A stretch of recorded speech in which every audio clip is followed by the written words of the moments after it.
Hello one and all, welcome back to Creapo, where we have finished moving the boxes in. Now we just need to finish unpacking them. Anyway, I think that I've found the biggest problem in my channel. Most of my videos are about my personal stories, and I make one every week. The problem is, my life isn't interesting enough to get new stories every week, so I run out of stories pretty quickly. And the stories I do get are usually so specific that I could never shoehorn them into a themed video. So some weeks I am going to have to make videos like this. Enough intro, let's begin. At the beginning of this year, I was talking to somebody and somehow the conversation gets to me saying, I want everyone in Missouri to hate me. Why not stop there? I want the land of Missouri itself to resent me. In fact, that's my New Year's resolution. Make everyone in Missouri hate me. The thing is, I have absolutely nothing against Missouri because I really don't know much about Missouri.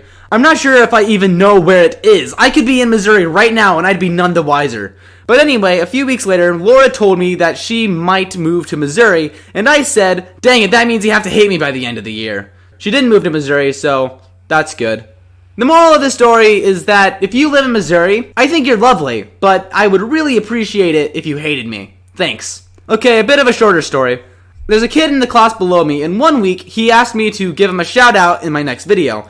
At the time, I had no idea what my next video would be, so I told him I would just say his name at the end of the video. So that week, I ended the video with, until next time, don't die, Giovanni. So if you watched that video and were wondering why I said that at the end, that's why. The best thing is that he kind of brags about it sometimes. Like sometimes he'll say, Cree gave me a shout out in one of his videos, and then usually everyone else is like, I was in one of the stories.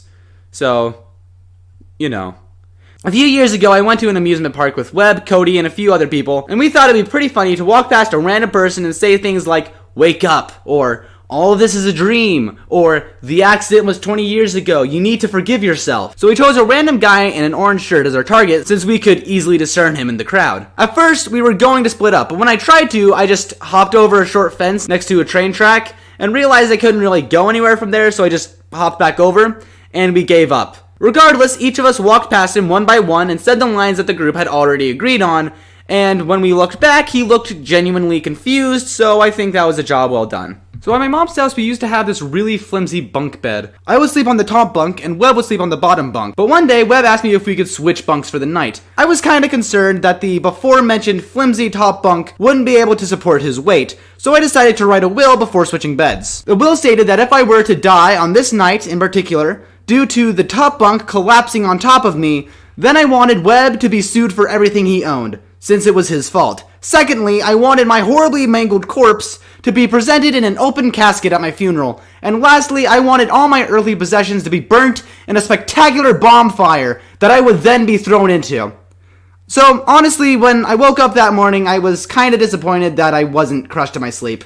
Anyway, that's all I have for you guys today, so if you enjoyed it, like, subscribe, maybe even ring the bell, and until next time, don't die, Giovanni.